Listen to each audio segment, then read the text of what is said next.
کیا شہباز شریف اور ان کی جو متحدہ حکومت ہے کیا وہ کروا دیں گے نا انتخابات؟ مجھے نہیں لگتا کہ اتنے جلدی سے ہو جائیں گے. اگر نہیں ہوگا تو پھر عمران خان کا پلان بھی سامنے آ چکا ہے. انہوں نے کہہ دیا ہے کہ میری کال کا آپ نے انتظار کرنا ہے، گلی گلی اور محلے محلے گاؤں گاؤں آپ نے جانا ہے، اس پیغام کو لے کر جانا ہے. ایک حقیقی جد و جہد کا آغاز جو ہم کر رہے ہیں، اس آغاز پر ہی میں آپ سے حلف بھی لیتا ہوں، اور حلف بھی انہوں نے مینار پاکستان کے سائے تلے لیا اور کہا کہ جب تک نئی الیکشن نہیں کرائے جاتے تب تک ہم اپنی جد و جہد جاری رکھیں گے، تب تک ہم اپنی آزادی کی جنگ لڑتے رہیں گے، تب تک ہم پیچھے نہیں ہٹیں گے. یہ حلف انہوں نے اپنے کارکنان سے بھی لیا. اور اس کے علاوہ جو اہم چیز اس جلسے میں مجھے نظر آئی وہ یہ تھی کہ عمران خان چونکہ جمہوری طریقے سے ایک مطالبہ کہ اس کو اپریشیٹ بھی کرنا چاہیے، اور یہ ان کا حق بھی ہے کہ اس چیز کو اپریشیٹ وہ لوگ بھی کریں اور وہ ادارے بھی کریں، کہ جمہوری حل چاہتے ہیں. وہ زیادہ باتیں وہ نہیں کرنا چاہتے جو ماضی میں ہم نے دیکھی اداروں کے خلاف جس طریقے سے ایک بغاوت کا آپ کہہ سکتے ہیں کہ سما تھا، اس سے وہ انہوں نے کنارہ کشی اختیار کی اور بڑے اچھے طریقے سے اسموتھی چیزوں کو لے کر چل رہے ہیں، برداشت کر رہے ہیں. اور انہوں نے عملی مظاہرہ بھی اس کا دکھایا ہے کہ اگر چیزوں کو ٹھیک کرنا ہے تو نئے انتخابات کروائے جائے. اس صورتحال میں جہاں ایک طرف اتنا بڑا بیانیہ ہو وہاں پر انتخابات ان کے لیے کروانا مشکل نہیں بلکہ ناممکن ہے، اور وہ ایسا قطعی طور پر نہیں کریں گے. ان کے پاس پہلے آپشنز ہوں گے، ان کے بیانیے کو ٹھیس پہنچائیں گے، بری طرح سے ان کے بیانیے کو میڈیا کے ذریعے کچھ اداروں کے ذریعے سے ایکسپوز کریں گے. اور ایکسپوز کرنے کے بعد ایکسپوز میں اس لیے لفظ یوز کر رہا ہوں کیونکہ انہیں ایکسپوز ہی کرنا ہے. عمران خان تو اپنے بات پر قائم ہے اور وہ بات بڑی تواتر سے کر رہے ہیں اور لوگوں کے دلوں میں وہ بات تیر ہو رہی ہے.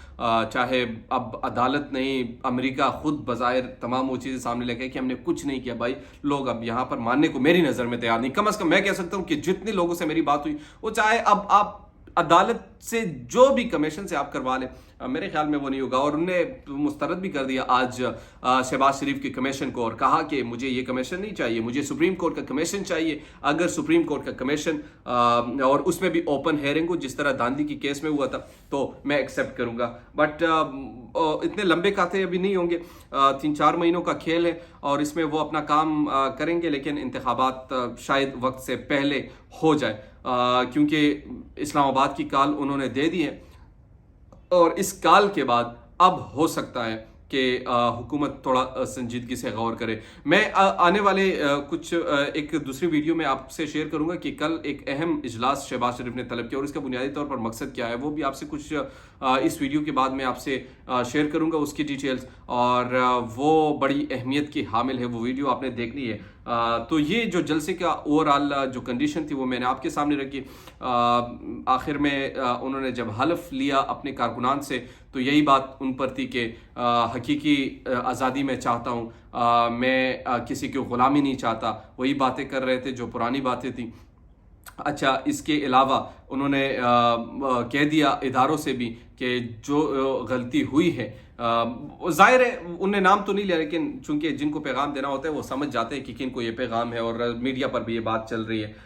وہ کہتے ہیں کہ جن سے غلطی ہوئی اب غلطی کو سدھارنا چاہیے. تیسری اہم چیز جو انہوں نے کہی کہ میں اس ملک سے کہیں نہیں جانے والا، میرا جینا مرنا اس ملک میں ہے اور میں مرتے دم تک اس ملک میں رہوں گا. میرا کوئی باہر نہ کوئی جائیداد ہے، نہ کوئی پیسہ ہے، نہ کوئی بزنس ہے، میں باہر جاؤں گا نہیں.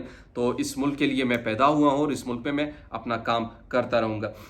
اس کے علاوہ جو ایک اہم چیز ایک اور انہوں نے ڈسکس کی لوٹوں کے حوالے سے، جو منحرف اراکین تھے انہوں نے کہا کہ یہ مجھے بے شک ووٹ نہ دیجیے گا مگر ان لوٹوں کو آپ نے کسی بھی قیمت پر ہروانا ہے، کیونکہ مثال بنے پاکستان کی تاریخ میں اور وہ مثال بنے کہ وہ دوبارہ کبھی منتخب ہو کر ہی نہ آئے، ان پر ایسا ٹھپا لگے کہ دوبارہ بے ضمیری نہ کرے. سندھ ہاؤس کا تذکرہ کیا، عدلیہ کو کہا بار بار کہ کیا یہ غیر قانونی عمل نہیں ہے، کیا یہ غیر قانونی عمل وہاں پر نہیں ہو رہا تھا. تو یہ وہ تمام باتیں تھیں جو سابق وزیر اعظم عمران خان نے کی اور اسلام آباد کی کال انہوں نے دے دی. چارج کراؤڈ تھا، بڑا بہترین آپ کہہ سکتے ہیں کہ اوورآل جو انوائرمنٹ تھا بہترین تھا. اب عید کے بعد مجھے لگ رہا ہے کہ دوبارہ وہ 2014 والی کیفیت بنے گی اور وہاں پر دھرنا ہو سکتا ہے، اسلام آباد کی کال وہاں پر وہ دے سکتے ہیں۔ تو یہ تمام صورتحال تھی جس سے میں نے آپ کو آگاہ کیا۔ امید کرتا ہوں کہ آپ کو میری ویڈیو پسند آئی ہوگی۔ اگر کوئی غلطی کوئی کوتاہی بیچ میں ہوتی ہے تو کائنڈلی کمنٹ باکس میں آپ مجھے ضرور بتایا کریں تاکہ ہماری ویڈیوز میں بہتری آئے اور آپ کو ایک اچھا کنٹینٹ بھی ہم فراہم کرتے رہیں۔ آپ کی سپورٹ کی مجھے بہت ضرورت ہے۔ اگر ابھی تک آپ نے ہمارے چینل کو سبسکرائب نہیں کیا تو کائنڈلی سبسکرائب کیجیے، بیل آئیکن کو پریس کیجیے تاکہ نئی آنے والی اور لیٹسٹ اپڈیٹ سے آپ باخبر رہیں۔ اس کے ساتھ مجھے نعمان خان کو دیجیے اجازت۔ اللہ نگہبان۔